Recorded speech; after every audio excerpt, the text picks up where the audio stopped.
आणि आता दिवसभरातल्या मोठ्या टॉप 9 बातम्या। मुजोर हगवणे पिता पुत्राचा नवा व्हिडिओ व्हायरल झाला। माझ्या बापाच्या जीवावर हवा करतोय व्हिडिओत त्याचा हा उल्लेख। कसपटे कुटुंबाला बंदुकीचा धाक दाखवणारा निलेश चव्हाण अद्यापही फरार आहे। पिंपरी चिंचवड पोलिसांची 5 पथकं निलेश चव्हाणच्या शोधासाठी रवाना झाली आहेत। पुणे, गोवा, कर्नाटक, गुजरातमध्ये निलेश चव्हाणचा शोध। संगीता भालेरावांची रुपाली चाकणकरांसह सोनाली गाडेविरोधात महिला आयोगामध्ये तक्रार। रुपाली चाकणकरांकडून जीवितास धोका, फोनवरून धमकी दिली आहे, संगीता भालेरावांचा आरोप। चाकणकरांचा फोन बंद असतो, तक्रार कोणाकडे करायची? मनसेकडून पत्राद्वारे राज्य महिला आयोगाची मुख्यमंत्र्यांकडे तक्रार, तर महिला आयोगाचा टोल फ्री क्रमांक सुरू करण्याची देखील मागणी।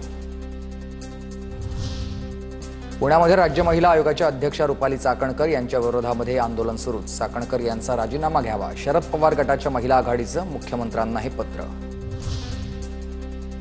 पुण्यामध्ये वैष्णवी आता हुंडाबळीवर 2 ठिकाणी मराठा समाजाच्या बैठका झाल्यात। 15 दिवसामध्ये आचारसंहिता ठरवणार। बैठकांमध्ये अनिष्ट प्रश्नांवर बहिष्कार टाकण्याचा देखील निर्णय।